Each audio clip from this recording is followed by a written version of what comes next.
This is a Pubcast Shot. I'm John Loomer. Value rules are one of my favorite features.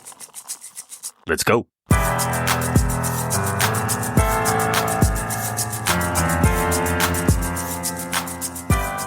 When Meta introduced value rules in 2025, it honestly was a confusing surprise.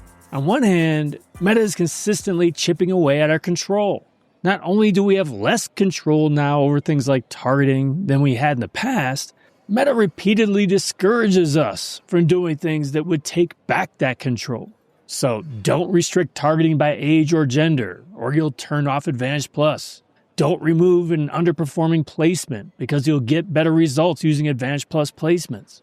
So on one hand, Meta not only launching, but encouraging value rules is a surprise. But the more I think about it, the more it all makes sense in this environment. So let me explain. Value rules allow you to bid more or less on specific criteria like age, gender, location, placement, mobile operating system, and conversion location. Otherwise, you're a bit at the mercy of the algorithm. You would make these adjustments because you have information that Meta doesn't, and that's important here.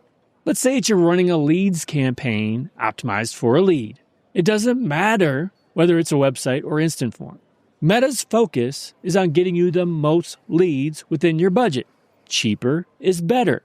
Of course, we know that cheap leads aren't necessarily good leads. And in most cases, advertisers would be willing to spend more to get good leads. When optimizing this way, it's never Meta's consideration. You could end up with tons of cheap, low-quality leads, and as far as Meta knows, that's what you want. Let me give you an example. Now, this was something I noticed more than a year ago when running ads for lead generation. I was getting a ton of cheap leads, but they were low quality. I performed a breakdown by age and discovered a very high percentage of those leads came from people who were 65 and up. The next largest group was 55 to 64. Combined, this was making up 70% of my budget and resulting in very cheap but low-quality results. Now, in the past, my response was to restrict targeting by age to eliminate these two groups entirely.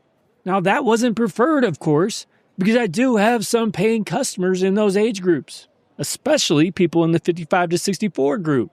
But if I only eliminated 65 and up, Meta would move all of that budget to 55 to 64. So I'd have to remove that group too. But now I can address this with value rules. I bid 50% less on people 65 and up and 20% less on people aged 55 to 64. The result is I don't have to remove those groups, and Meta spends a far more realistic percentage on them. The 65 and up group now reflects the lowest percentage of my budget, with 55 to 64 coming after the 18 to 24 group. It all makes much more sense. So that was an example of using value rules to solve this problem without restricting my targeting entirely. Another example could be related to gender. While this isn't relevant to me, you may have a situation where you serve primarily woman-owned businesses. If you optimize for a purchase, Meta will probably spend very little of your budget, if anything, on men. But if you optimize for clicks or engagement or video views, all of that is going to change. Meta only cares about getting you those cheap actions. And if you can get cheap actions from men, it doesn't matter to Meta who buys from you or whether you used audience suggestions. Meta will show your ads to men to get you more results. Now, in the past, you probably would have restricted targeting to remove men entirely to combat this. But with value rules, you can lower your bid by 90% on men, or it could be 50% or something else, so that you don't need to restrict your targeting. The final example is placements.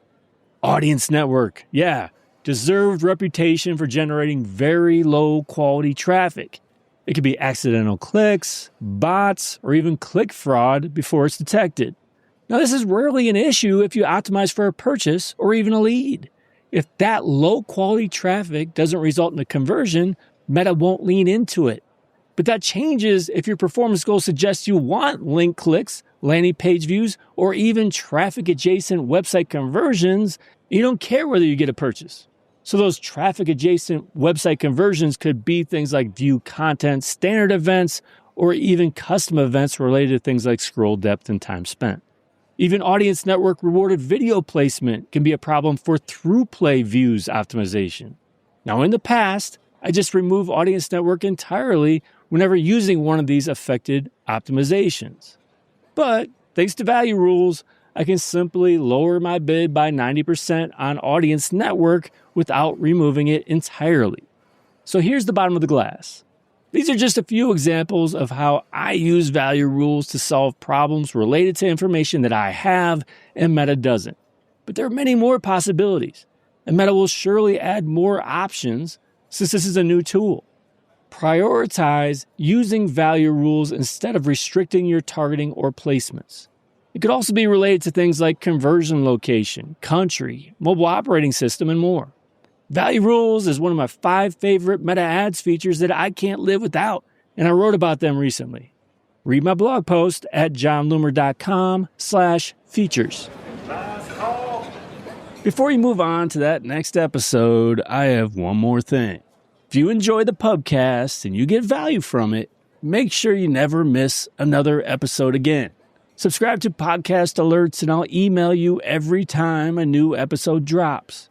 I'll share a quick summary of what the episode is about and a link to listen. Subscribe at johnloomer.com/podcast. Thanks for joining me again today. Until next time, do awesome things. I'm out.